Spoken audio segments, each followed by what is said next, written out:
4 viteve në Arati, policia e Kosovës ka arritur të arrestojë Muhamet Gashin gjatë ditës së djeshme në Prishtinë.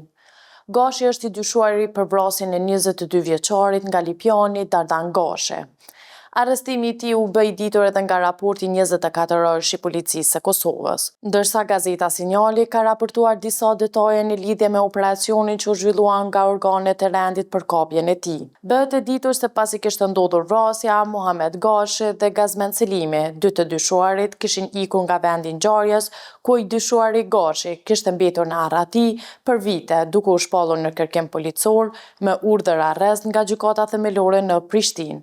Raportohesi i dyshuari Gashi kishte arritur të shmangte arrestimit duke qëndruar kryesisht në territorin e Serbisë, ndërsa her pas here dyshohet se kishte hyrë në Kosovë duke përdorur dokumente të falsifikuara. Arrestimi i tij është realizuar me 15 prill 2026 në një kompleks banesor në Prishtinë, ndërsa policia është detyruar ta përdorë forcën për hapjen e derës, pasi i dyshuari nuk kishte reaguar.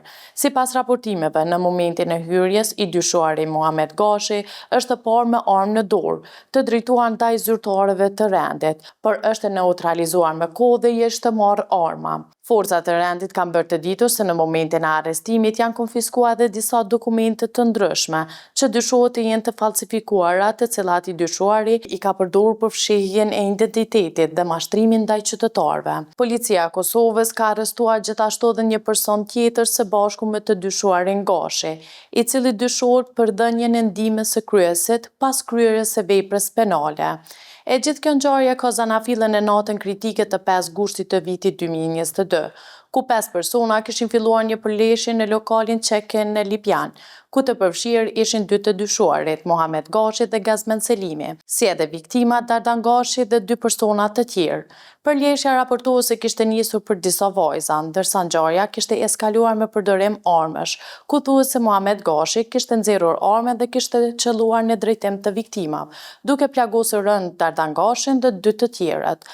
Viktima Dardan Gashi kishte ndërruar jetë në QKUK si pasojë e plagëve të marra. 2 të dyshuarit ishin larguar nga vendi i ngjarjes në drejtim të panjohur, ku Gazmen Selimi me 23 gusht të vitit 2022 ishte dorëzuar në polici, ndërsa Muhamet Gashi kishte mbetur në Arati deri me 15 prill të vitit 2026.